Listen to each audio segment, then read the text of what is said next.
POCSO ಕೇಸ್ನಲ್ಲಿ ಮಲ್ಲಿಕಾರ್ಜುನ್ ಮುತ್ಯ ಬಂಧನ ವಿಚಾರಕ್ಕೆ ಸಂಬಂಧಿಸಿದಂತೆ ಮಲ್ಲಿಕಾರ್ಜುನ್ ಮುತ್ಯ ಜೈಲಿಗೆ ವೈದ್ಯಕೀಯ ಪರೀಕ್ಷೆ ಬಳಿಕ ಕೋರ್ಟ್ಗೆ ಹಾಜರುಪಡಿಸಲಾಗಿತ್ತು. ಪೋಕ್ಸೋ ಕೇಸ್ನಲ್ಲಿ ಮಲ್ಲಿಕಾರ್ಜುನ್ ಮುತ್ಯ ಬಂಧನ ವಿಚಾರಕ್ಕೆ ಸಂಬಂಧಿಸಿದಂತೆ ಪೋಕ್ಸೋ ಕೇಸ್ನಲ್ಲಿ ಮಲ್ಲಿಕಾರ್ಜುನ್ ಮುತ್ಯ ಜೈಲು ಪಾಲಾಗಿದ್ದಾರೆ. ವೈದ್ಯಕೀಯ ಪರೀಕ್ಷೆ ಬಳಿಕ ಕೋರ್ಟ್ಗೆ ಹಾಜರುಪಡಿಸಲಾಗಿತ್ತು. ಮುತ್ಯನನ್ನ ಸ್ವಯಂ ಘೋಷಿತ ದೇವಮಾನವನಿಗೆ ನ್ಯಾಯಾಂಗ ಬಂಧನ ವಿಧಿಸಲಾಗಿದೆ. ಮುತ್ಯನನ್ನ ಬಂಧಿಸಿದ್ರು ಶಹಾಪುರದ ಗೋಗಿ ಪೊಲೀಸ್. ನಿನ್ನೆ ರಾತ್ರಿ ಪೊಲೀಸರ ಮುಂದೆ ಮುತ್ಯ ಶರಣಾಗಿದ್ದ.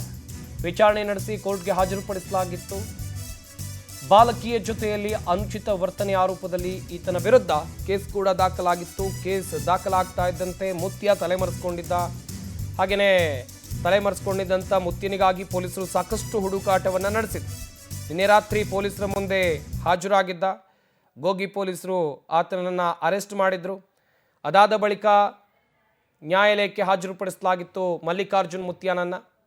ಈಗ ನ್ಯಾಯಾಂಗ ಬಂಧನಕ್ಕೆ ಒಳಪಡಿಸಲಾಗಿದೆ ಎನ್ನುವಂಥದ್ದು ಗೊತ್ತಾಗ್ತಾ ಇದೆ. ಸ್ವಯಂ ಘೋಷಿತ ದೇವಮಾನವ ಪೋಕ್ಸೋ ಕೇಸ್ನಲ್ಲಿ ಜೈಲು ಪಾಲಾಗಿದ್ದಾನೆ.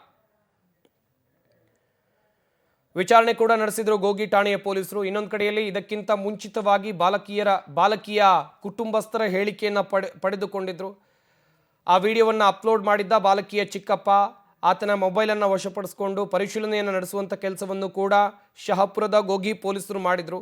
ಕುಟುಂಬಸ್ಥರ ವಿಚಾರಣೆ ಆದರೂ ಕೂಡ ಮುತ್ಯ ಸಿಕ್ಕಿರಲಿಲ್ಲ. ನಿನ್ನೆ ರಾತ್ರಿ ಪೊಲೀಸರ ಮುಂದೆ ಶರಣಾಗಿದ್ದಾನೆ. ಆ ಬಳಿಕ ಆತನ ಬಂಧನ ಆಗಿದೆ. ಬಂಧನ ಆಗಿ ಇವತ್ತು ಕೋರ್ಟ್ಗೆ ಹಾಜರುಪಡಿಸಲಾಗಿತ್ತು. ನ್ಯಾಯಪೀಠ ನ್ಯಾಯಾಂಗ ಬಂಧನಕ್ಕೆ ನೀಡಿದೆ.